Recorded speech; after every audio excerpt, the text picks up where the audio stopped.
All right, thanks for coming out again. Just wrapping up the Toledo game. It was a very disappointing loss, and part of the reason it was disappointing is it was just a week that I thought our players did a tremendous job of preparing. We had a great week of practice, great week of meetings. The practice intensity was great. The Friday before, the walkthrough, the meetings, guys were just on point. I probably was as confident going into that game as any game since I've been here, because our players just did everything right in their preparation, and they worked their butts off. And after the game, it was certainly a very down locker room. But my hat's off to Toledo. I thought they played really well. Their quarterback was really, really good, very accurate. He made some great throws. The Russell kid, freshman receiver for him, really stepped up and had a big game for him. And we got to do a better job of covering people. But a lot of the things we wanted to do on defense going into that game, we did. We wanted to limit their running game. We wanted to try to contain Reedy. We didn't want Owens to have breakout runs. And I think it's a credit to the level of play that Owens is playing at right now, that he played really, going back and watching that film, he played really well. So we've got to get better defending the pass, but I thought on defense our guys played with tremendous effort, and it played with a lot of heart. Offensively, we can't afford to get off to a slow start as we did against them. I think the first 3 drives we were 3 and out. It took us a while to get going. I thought once we got going, the offense executed much better. But I think Toledo had a very good plan in terms of making us drive the field, not giving up big plays, and our inability to score touchdowns in the red zone was a big key in that game. And again, those are the 2 areas that stick out. That we've got to defend the pass better, and we've got to find ways to score touchdowns in the red zone. So, but I think our guys have bounced back. You like that was the reaction, that they cared that much about that game and invested that much into it. And at the same time, we have 9 games left. So we've got to bounce back. Obviously, we play a very strong and formidable opponent this week in Virginia Tech. I think you can argue that they're one of the top 5 programs in the country over the last decade. They're really good at home. It's another great opportunity for our program, similar to Florida, to go into one of the premier stadiums in the country against one of the best teams in the country over the last decade, and show what Bowling Green football can be all about. So we've had a good week of practice. I like the resiliency of this team. I like the leadership of this team, and I feel really good about this team moving forward. So we're looking forward to head down there. Coach, would you talk a little bit about the offense first in the Toledo game? You alluded to the struggles at the start of the game. Was there a reason that you could pinpoint for the early struggle? I think it's sometimes just individual plays. That the first series, we threw a slant that really, if we catch it, it's a first down. I think the second series we ran an outside zone play that we, the tight end in motion identified. He got a little confused on what the front was, and he went up and blocked the safety instead of sealing the box and blocking the linebacker. There's another missed opportunity. Our guys were up. I thought they were focused. We just didn't execute. We didn't execute at the level that we're capable of. And I think once the second quarter started into the second half, we executed much better. And we didn't have another 3 and out the rest of the game after the first 3. But we didn't create. I think the difference in that game is they created big plays which led to scores. The 66-yard touchdown pass, the run by Fluellen at the start of the second half. And our drives we're consistent. We move the ball, but you move the ball down the red zone, you come away without points, you don't score touchdowns. You're not going to beat many good teams doing that, and they're a very good football team. One other word about the offense. Are you satisfied with what you're seeing in terms of play call? Too conservative, or are you happy with this at this point? Well, we're not happy. We're only scoring 16, 17 points a game. I don't think anybody in our offensive staff or our players are happy with the offense. To me, a lot of play calling is, Toledo was playing a lot of 2 high safeties, a lot of soft corners, and when teams do that, you just can't run bombs and run by them. You have to execute the short passing game. You have to be able to run the football. We ran the football as well as we have against them in 3 years. Our quarterback hit 2/3 of his throws. But when you're playing a team that's defending you like that, at some point you've got to break a tackle. At some point you've got to create a big play. And right now we're not doing that. And, again, I think credit to Toledo. I think they had a good plan. And when your team does that, you've got to execute at a much higher level. And we didn't do that. So, I watched the tape, and our quarterback was accurate. I thought we protected fairly well. We ran the ball, but at the end of the day, we didn't score enough points. And that's what the offense has to do, is it has to find a way to put points on the board. Defensively, you mentioned the things that the defense did well, the limiting the run, holding Reedy down, keeping Owens from running, but obviously struggled to stop the pass. Is there, especially in terms of personnel, are there personnel changes that can be made? What can be done to shore that? We're playing a bunch of guys on defense. We had 23 guys play for us on Saturday. We have 3 corners that I think are all capable of playing at a high level. And Cam Truss, Daryl Hunter, and Von McCoy are all talented guys. But the matchup on Russell, we lost. He got open against us. We did not cover him well enough. And when he got open, their quarterback put the ball right in the money. And we've got to get better, and I also give them credit that they had a good player that they got open, and their quarterback threw the ball very accurately. So at this point in the year, the best players are playing, and we're playing a lot of them. And we've got to play better at corner, and we've got to cover people better. And you mentioned that 23 guys played. You're talking strictly defensive. Defensively, we had 23 different guys rolling there. We were playing 5 safeties and 3 corners and 3 inside linebackers and 3 rovers and 9 guys up front. So I don't know if that adds up to 23 or not, but we're playing more players than we've ever played. So we've got a deeper team. We want to keep guys fresh. We don't want guys playing 75, 80 plays. And we think that'll help us in the 4th quarter, and we think that'll help us as the season gets into October and November. But there's always competition. Right now, Gabe Martin, who's here, he was going to split the game with another player at Rover, and right now Gabe's playing better than that player, so he's getting more of the reps.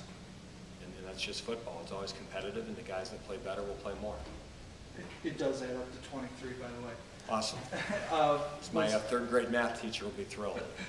Well, and thrilled that I could do it that quickly, too.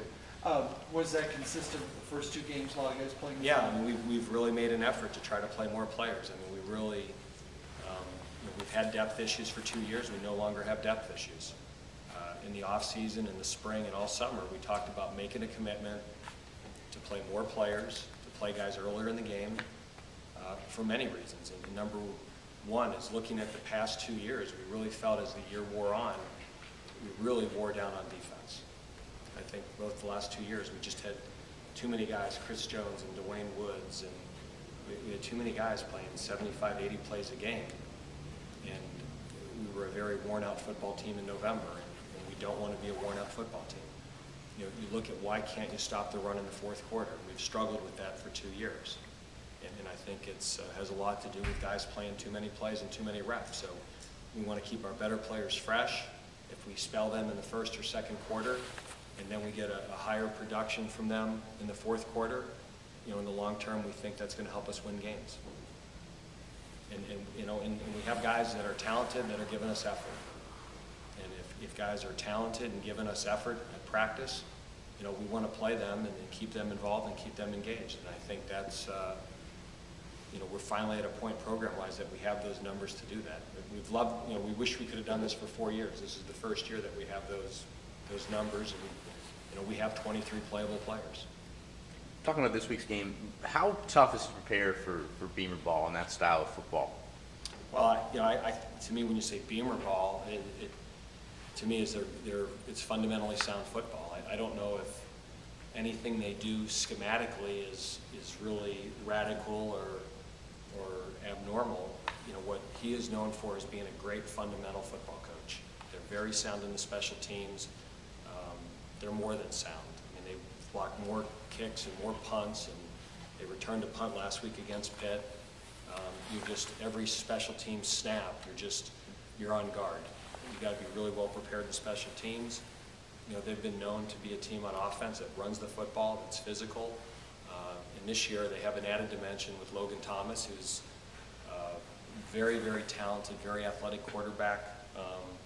They have a bunch of receivers. Marcus Davis, 6'4", 235, who can run, who's a great pro prospect. And on defense, Bud Foster has one of the best reputations in the country. I mean, they've played the same 8-man front for years, but he's very creative with it. He does a great job of game planning, and they're physical and they're talented. So they're a very good football team. And they had a hiccup last week, and a lot of that is turnovers. They turned the ball over 4 times. So there's not too many teams that are going to win games if you turn it over 4 times, but they have 5 turnovers the whole year. So 4 of them were in one game, and I'm sure they're doing everything in their power to get that corrected this week. Well, you talked, and you mentioned it a little bit. They, in some ways, are in the same situation that your team is. You're coming off a loss to an emotional rival. They're coming off a loss that completely knocks them out of the top 20, or top 25 rather. I mean, are the emotions same there for the two teams, or do you see differences? Or I don't know. I'm sure. We knew going in the Toledo game that would be a tough game. I mean, we didn't drive north thinking that we've got an easy one this week. We knew they were talented. We knew we'd have to play very well, and it's our rival game, and our kids emotionally invested a lot into that football game. And so I think ours is a little bit of a psychology deal. Is we've got to get our guys back and get our guys refocused, and we have 9 more opportunities guaranteed. And whether we won that game or lost that game, Virginia Tech was next. From their perspective, certainly going into it, I'm sure they felt they had the better football team. And that's in this game, anybody, you got to show up every week, and you got to be ready to play. And I'm certainly that they feel they had a little bit of a letdown last week, and they got sloppy with the football, and you can't do that against anybody. Obviously, you never want to be too comfortable, but you mentioned it. You're rotating a lot of bodies in, plus with this schedule you guys have, going to Florida, going to Toledo, now going to Virginia Tech. Is there any sort of comfort level knowing that you've had 2 big road games, now you're going to a third, that there is some sort of a comfort level? You can kind of see what I'm getting at here. Well, I mean, when the season started, we knew September would be we had a lot of challenging games. So it is what it is. It's we got to look at it as a great opportunity. I think our guys embrace the opportunity to play in the swamp in Florida, and we're going to embrace the opportunity to play at Lane Stadium against Virginia Tech. So in the football world, we live week to week. So I mean, I don't even know if our players could tell you. I hope they can't tell you who we play after this game. That we live for Florida, and then we live for Idaho, and then we live for Toledo, and that's just the way that we're programmed. That you can only do something about the next game you play.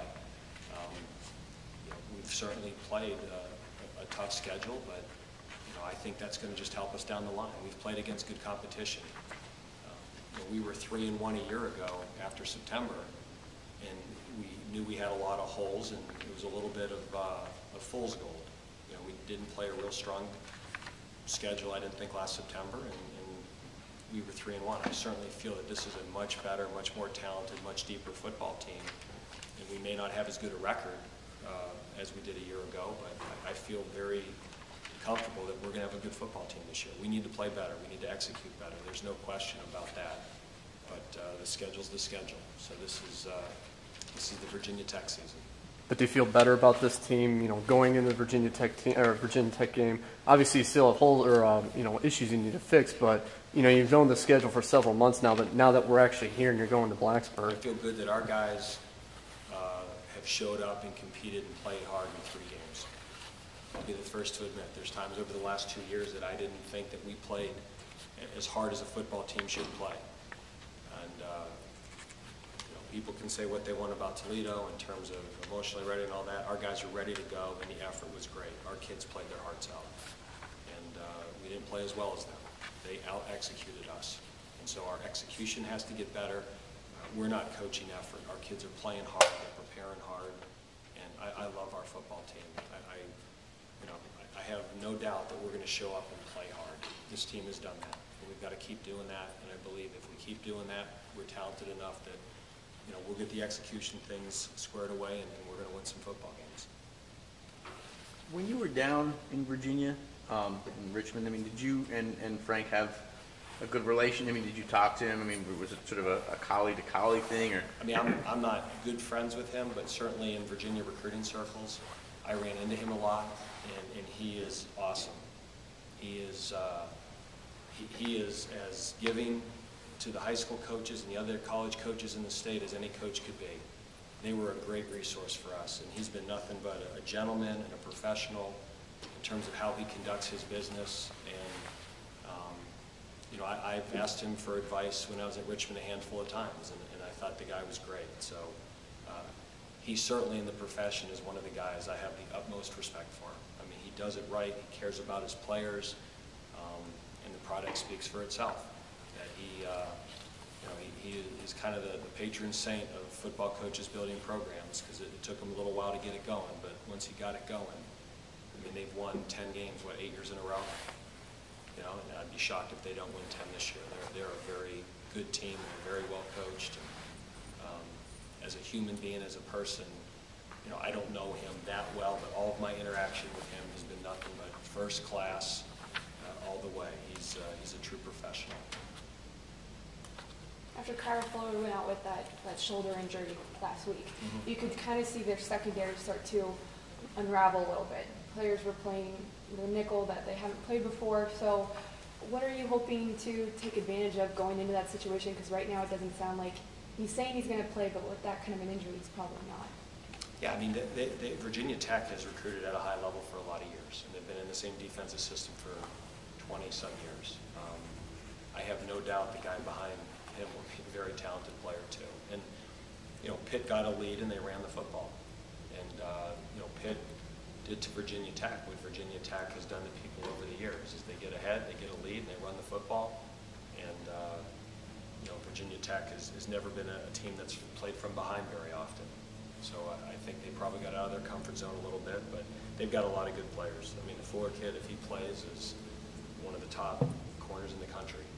And they've got a couple of guys up front that I'm sure will be playing on Sundays at some point, and I think our players are excited about that. I mean, we certainly embrace the challenge at Florida, and I'm sure we'll do it again. You know, but to say this one guy's out, you know, I mean, it's, you know, they go from a 10 to an 8. You mentioned earlier specific problems with the offense and the defense. Could you address the same thing with the special teams, especially the place kicking and where that stands? I mean, we played well on special teams on Saturday. We kicked the ball off well. We covered kicks well. We punted the ball well. You know, Jack, I don't know what to tell you. I mean, since I've been here, we have not had two kickers kick the ball more consistently in practice than Stein and Tate. I mean, we went all through camp. Those guys consistently hit over 80% of their kicks in scrimmage situations, and you know, in scrimmages and team periods and live field goals. Their numbers were great. It's not translating to the field, and you know, we're going to keep working at it. Those are the two most talented kickers that we have in our program. Those are the two most talented kickers we've had since we've been here. So, you know, there's no magic formula. There's not somebody on the sidelines that we haven't given an opportunity to that's going to save us. Those two got to get better, and they just simply got to carry over to the game what they do in practice. I mean, today we had a field goal kicking contest with them, and between the two of them, they hit 19 out of 20. So they don't lack the skills. Right now, it's not being translated from practice to the games, and you know, we're going to just keep working on it and trust that it's going to get better. But those two both have ability. Have you decided, Coach, what you're doing for Saturday? We've decided that every day we get up early and have a field goal kicking contest, and we'll let those two decide it by who kicks the higher percentage. And it's just, you go out there and practice, and yesterday they were 18 of 20, today they were 19 of 20, and you know, we're just trying to put pressure on every kick to try to simulate a game as much as we can so that they carry over from practice to the game. And if we keep doing it, at some point I believe it's going to happen. But I mean, trust me, you know, every amount of research and what other people do and looking at technique and everything. It just, and those two are both technically sound kickers, but they get into games and they're doing it different in the game than they do in practice, and they've just got to learn to carry that technique over, and that is obviously easier said than done. Coach, how are those two guys reacting to this psychologically? You know, it's a pressure, it's not an easy job they have. I mean, there was just an article in a magazine about what those guys go through, and you know, I don't think it's just at Bowling Green. I mean, it's the NFL, you know, they miss them, and the guy at Penn State missed a bunch, and, you know, and they're talented kids. So, you know, we're not mad at them. These kids are trying. Both of them love Bowling Green, they care about football, they care about kicking. They are as down on themselves as anybody can be on them. Those guys care. And it's hard for them. It's frustrating for them. They want to do well. You know, and it's, I can just imagine it's like a golfer that suddenly starts slicing the ball, or a baseball hitter that gets in a slump who's normally a 300 hitter. That the only thing you can do is technique yourself and work yourself through it. And that's what we're doing with them. Anything else? Thought I made it through a whole press conference without a kicker question.